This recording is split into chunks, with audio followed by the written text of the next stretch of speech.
Chapter 1 July 1994, Summer, in the heart of Europe, had begun quiet, sunny, and at its usual routine pace. People were making vacation plans. Streets, cafes, and workplaces were buzzing with the familiar noise of modern life. No one, absolutely no one, knew that the greatest and fastest extinction in human history was at the doorstep. Yet the hours ticked away. The world population stood at 5.6 billion. Industry was running. Transportation networks connected the world from one end to the other. Cities never slept.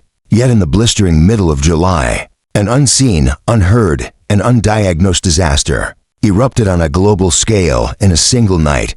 This was not a war. There were no bombs dropping from the sky. No mushroom clouds or sirens were heard. In just a single night, 90% of the human race, in their beds, behind steering wheels, at workplaces, or on their balconies, suffocated and died. There was no incubation period, no symptoms. People simply convulsed, collapsed to the ground, and never stood up again when the sun rose the next morning. 9 out of every 10 people living on the planet were no longer alive. The world plunged into a heavy, deep, and eerie silence unlike anything it had ever witnessed. The Great Silence had begun on the morning of the second day. One of those unfortunate places where life ground to a halt was the quiet town of Siegburg, in Germany's North Rhine-Westphalia region, located near the confluence of the Rhine and Sieg rivers. This historic town, normally home to 38,000 people, turned into a massive graveyard overnight.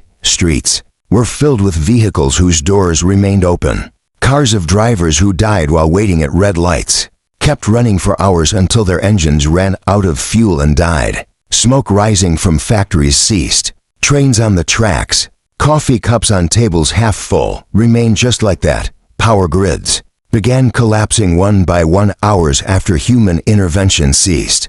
First, safety systems in main power plants kicked in. Then breakers tripped. The faint hum over the cities faded, replaced only by the wind and the rustling of curtains from houses with open doors. In Siegburg, with its 38,000 inhabitants, at the end of the disaster's first day, the number of surviving people was barely around 3,800. This remaining 10% lucky or perhaps most unlucky fraction was in deep shock that paralyzed their minds. They had lost their families, children, spouses, and neighbors all at once.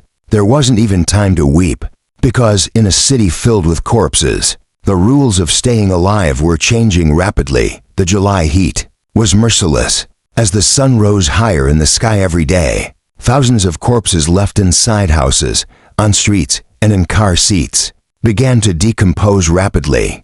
A heavy, sweetish, and toxic decay smell that stung the throat even from kilometers away covered the town. The few survivors in the city, doctors, a few firefighters, Red Cross volunteers, and panicked civilians, gathered in front of the Siegburg town hall. Radios were silent. No news could be received from Bonn, Cologne, or Berlin. State organs, police forces, and the military had vanished in a single night. Help was not coming. There was only one truth. These thousands of corpses in the city would lead to typhoid, cholera, and severe epidemics in a very short time. Hygiene concerns became more dominant than fear. Weeping, mourning, or holding religious ceremonies was now a luxury. Survivors ran to the town's construction sites and municipal garages. Excavators, backhoes, and heavy construction equipment with broken locks were driven out into the streets.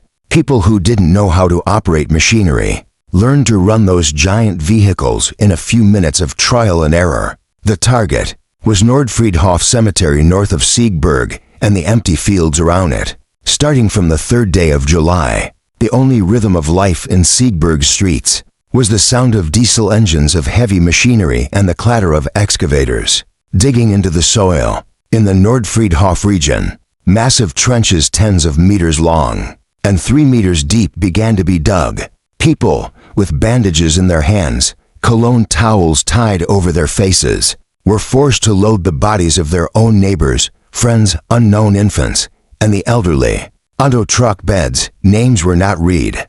Prayers were not said. Last blessings were not asked.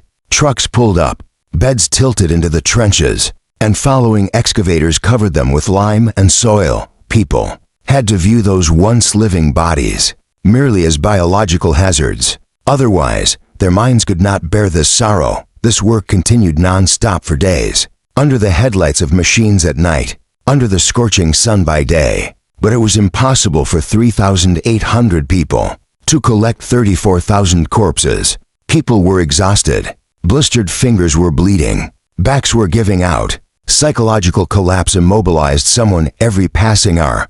By the fifth day, burial efforts slowed down. And right at that moment, from beneath the ground, the new owners of the city began to emerge. Sewers are the secret arteries of a city. Those dark tunnels where tons of water, food waste, and human activity flowed every day, suddenly dried up in July 1994. Tap water ceased. Toilets no longer flushed. Water flow from rivers into channels stopped. Millions of rats living beneath Siegburg, with the sudden cut-off of food flow in the tunnels, faced starvation in the dark.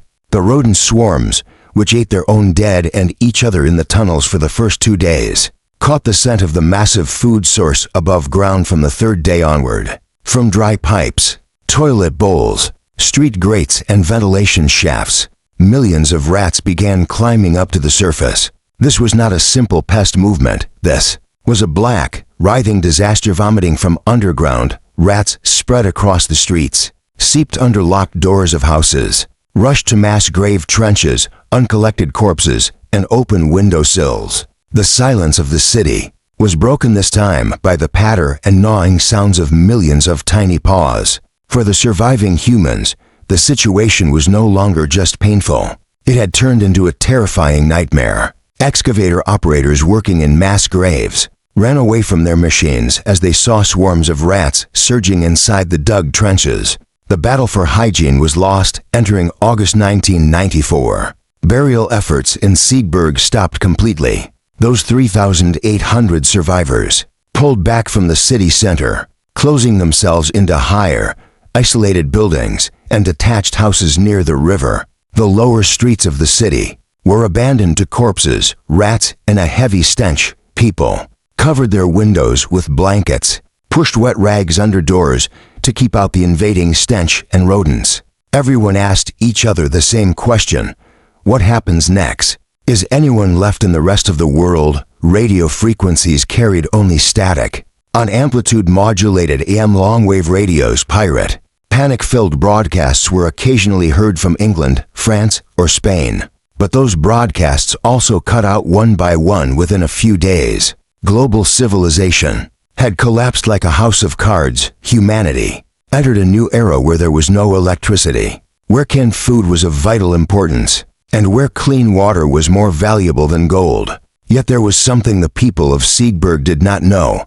With the arrival of autumn, the weather would cool, the rats would retreat, and everyone would think the worst was behind them. Yet the ultimate nightmare had not yet been unleashed. Siegburg's rotting silence was nothing more than the calm before the storm of an approaching dark biochemical catastrophe.